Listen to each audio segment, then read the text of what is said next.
Hello, my name is Nick Redburn. I'm part of TeamSeis, and we will be discussing leadership styles. My other team members include Jing and Sarah. Leadership styles determine a team's ability to work together effectively. There are many different types of leadership styles out there that can aid in managing employees in the healthcare setting. However, for this particular presentation, we'll be focusing.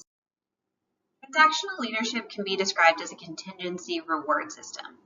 An employee's productivity is exchanged for clear rewards. An example of this is if a leader provides monetary compensation for higher levels of transactional leadership, as with every leadership style, has its own strengths and weaknesses. A strength is that if the team is clearly on the same page because the goals and expectations were clearly defined, then you. Thanks, Nick. So what is transformational leadership? The concept of transformational leadership was initially introduced by leadership expert James McGregor Burns. According to Burns, transformational leadership can be seen when leaders and followers help each other to advance to a higher level of morale and motivation. There are 4 components to transformational leadership. The first one, intellectual stimulation. Transformational leaders not only challenge the status quo, they also encourage creativity among followers. Second is individualized consideration. Transformational leaders also involve offering support and encouragement to individual followers. They often embrace open communication and the sharing of ideas. The third is inspirational motivation. Leaders have a clear vision that they are able to articulate to the followers. Last one is idealized influence. Transformational leaders are often seen as role models and is the source of their motivation. Like most leadership styles, they have strengths and weaknesses. Transformational leadership strengths. 1. Collaboration. Leaders collaborate with their followers to generate and explore new ideas. 2. Inspiring. This quality significantly contributes to the enthusiasm, happiness, attentiveness, and pride of the employees. This is important for a healthy organization. 3. Effectiveness. Transformational leadership style is known to be the most effective leadership style based on established research. Moving over to the weaknesses. 1. Restricted actability. Transformational leadership is not for every situation. For example, it is not great for organizations composed of followers performing routine and mechanic tasks, or emergencies that require quick decisions. 2. Work culture dependent. Transformational leadership does not work when employees do not want to be part of the process or does not work well together. 3. Pressure on the followers. High level of involvement in achieving collective goals and objectives might leave them feeling overworked or even exploited. Next up is Sarah, and she will be presenting situational leadership, and later we'll share our group recommendation.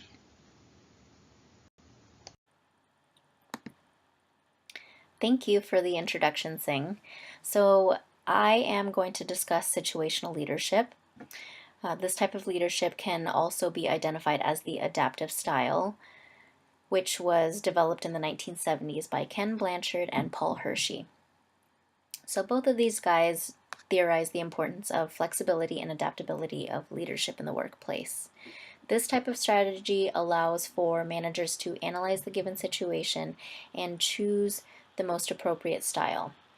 Choosing the right style is imperative because it allows leaders to direct employees into organizational success. Of course, there are many styles to choose from, ranging from the 2 that have been previously discussed to the others that are presented in this class project. However, leadership is not a one-size-fits-all deal. Managers need to understand and approach the situation based on a variety of factors, some of which include organizational goal, employee maturity, and as well as their competency. So how well they're up to doing the task. To better understand the adaptive concept, think about a time where you were presented with a situation that needed to be dealt with. What do you think is the most appropriate response? Well, it depends, right?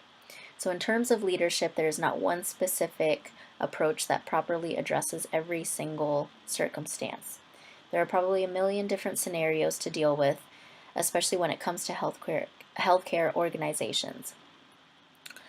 To better assess and approach these situations, Ken and Paul developed 4 different situational leadership types, which can be, which managers can apply in order to resolve various organizational issues. So the 4 styles include telling, selling, participating, and delegating.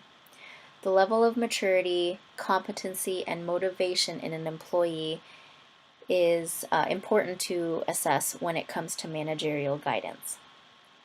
Each of these styles reflect the different levels within an employee. Assessing the appropriate levels of these factors help to determine the most appropriate situational leadership type. So we'll start off with the first one, which is telling, also known as directing. A manager will reflect this style of situational leadership when an employee shows a lack of motivation and sense of competency is low. So lack of motivation can result from an employee's longevity and stagnation in the organization. Some positions allow for little to no growth, which often results in low motivation. When leaders need a task done, they often find themselves micromanaging these employees because the manager's trust in employees' competency is low. So we'll move on to the second one, selling, which is also known as coaching. In this situational style, a manager will still provide direction for these employees. However, employees are not capable of performing tasks sometimes because they lack the skills to do so. Oftentimes, it's a new hire, leaving the employee feeling insecure about their work and competency. They're brand new, they still are uncomfortable with what they can actually do. So it's important for managers to still provide positive guidance so employees are left feeling confident. The idea of selling is when managers have to convince the employee that not only their work or their involvement is vital, the completion of the task at hand is vital as well. So the third one is supporting, also known as participating. This style of situational leadership refers to the manager's ability to support their employees in times where they're feeling overwhelmed with their work. Sometimes workload appears to be limitless, thus making a manager's support crucial for a positive outcome. Also, employees can make mistakes performing a task, which in turn lowers an employee's confidence. Managers must encourage and remind their employees that mistakes happen and it's important to learn from them. In order to build confidence, managers can also remind employees that their reputation does not reflect true value and self-worth. So the very last one, which is delegating. In this style, managers tend to stay away in action as they have full trust in the staff. Managers can ultimately place a strong sense of trust among the staff because of the high level of maturity and competency. As long as a manager makes clear of the end goal, then employees can carry out the task with full confidence. So in this next slide, I will further discuss the strengths and weaknesses from within the style of leadership. So it is important for managers to be as flexible as possible. To be flexible allows for adaptation, and adaptation can accelerate employee development, which in turn creates a more productive and passionate workplace. When adapting, managers allow for self-awareness to rise. You make mistakes and you learn from them. Realizing that mistakes can be made is vital because you can't have success without failure. Also, realizing that not one style can be applied to all circumstances is important. The ability to adapt and change can lead to employee retention as well. When you create a positive work environment, people will realize their sense of value in the organization. To lose that sense of value is to ultimately lose the employee. As great as this leadership style sounds, there are some weaknesses. Factors that inhibit a manager from reaching leadership success is not realizing that the level of competency and maturity and motivation is variable, especially in a healthcare setting. Managers need to be able to assess the variance in these factors.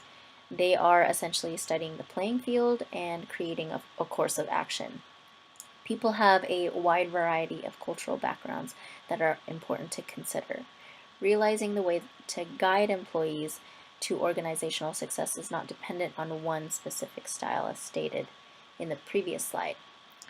So that's where the one size doesn't fit all, I guess.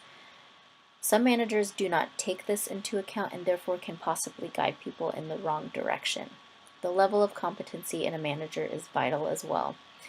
Are they able to lead? Do they have the experience to guide or the mental capacity to do so? Organizations nowadays no longer look for just a boss. They look for someone to lead a group of people and bring out the best in them. So in this next slide, we'll come to a conclusion, and as a team, we'll give you guys a recommendation on what we think is the best leadership. So in conclusion, nowadays there seems to be a number of different ways a manager can lead or can approach a problem. Nick, Singh, and I believe that through the situational leadership model, it's the best concept to apply in any given situation. It combines the idea that there are variances out there that do not have a single exact way of handling a situation. Hershey and Blanchard combines the aspects of other styles into an easier, much more adaptable approach. Healthcare organizations are ever-changing, so it makes sense that the adaptability of this approach is the best fit. And like Kenneth Blanchard said, situational leaders give their people exactly what they want or what they need when they need it. They offer guidance, care, autonomy, and provide just the right amount of direction and support to help their team members succeed. Thank you for watching, and have a great